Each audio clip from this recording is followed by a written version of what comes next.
Telugu industry నుంచి బాలీవుడ్కి వెళ్ళి భారీ హిట్లు కొట్టి ఒక ఇండస్ట్రీ హిట్లను కొట్టిన చాలామంది దాంట్లో ఒకప్పుడు ఆర్జీవి గారు, పూరి జగన్నాథ్ గారు, దాని తర్వాత రీసెంట్గా వచ్చేసి యానిమల్ మూవీతో సందీప్ రెడ్డి వంగ కానీ, అలాగే రాజమౌళి గారు పాన్ ఇండియా మూవీతో బాగానే సక్సెస్ అవుతున్న సమయంలో గోపిచంద్ మలినేని గారు, అలాగే సన్నీ దేవల్తో ఒక మూవీ జాత్ అనే మూవీతో అది ఒక సపరేట్గా ఒక యాక్షన్ ఎంటర్టైన్మెంట్ మూవీగా తీస్తున్నారు. ఇది స్టోరీ వచ్చేసి ఒక మత్స్యకారుల ఉన్న ఏరియాలలో అక్కడ జరుగుతున్న అన్యాయాలు, అక్కడ జరుగుతున్న వాళ్ళ అక్రమాలను ఏ విధంగా అయితే రాబిన్ హుడ్, తన పేరు వచ్చేసి రణదీప్ హుడా ఆయన పేరు పలకడమే కొద్దిగా ఇబ్బంది. రణదీప్ హుడా అతని పేరు. ఆయన వచ్చేసి ఇంకా వినీత్ అనే ఒక అతను ఈ ఛావా మూవీలో మెయిన్ సపోర్టింగ్ కవిగా క్యారెక్టర్ చేసిన అతను.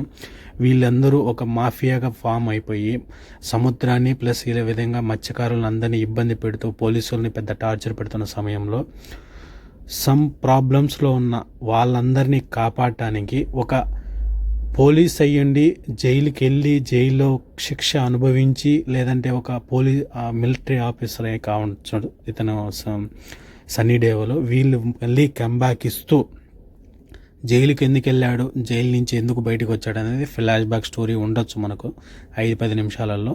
దాని తర్వాత తను మళ్ళీ కంబ్యాక్ ఇచ్చి రణదీప్ హుడాకు ఎదురుగా నిలబడి మొత్తం వాళ్ళందరినీ ఏ విధంగా కాపాడాడు అనేది మూవీ మెయిన్ థీమ్ ఉండవచ్చు.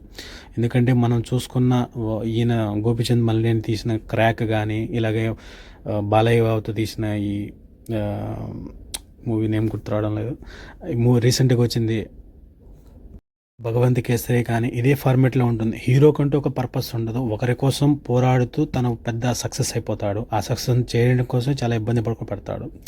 ఇంకా మెయిన్ క్యారెక్టర్లో వచ్చేసి రజీనా కసాండ్రా, జగపతి బాబు గారు, అలాగే వినీత్ కుమార్, అజయ్ ఘోష్, దయానంద్ శెట్టి, ఇంకా చాలామంది, రమ్యకృష్ణ గారు, చాలామంది ఉన్నారు. ఇది ఏప్రిల్ 10వ తేదీన మూవీ రిలీజ్ కాబోతుంది. మ్యూజిక్ తమన్ గారు ఇచ్చారు. తెలుగులో కూడా రిలీజ్ అవ్వచ్చు కూడా. చూద్దాం ఏప్రిల్ 10 ఎంత బీభత్సం చేస్తుంది ఈ మూవీ.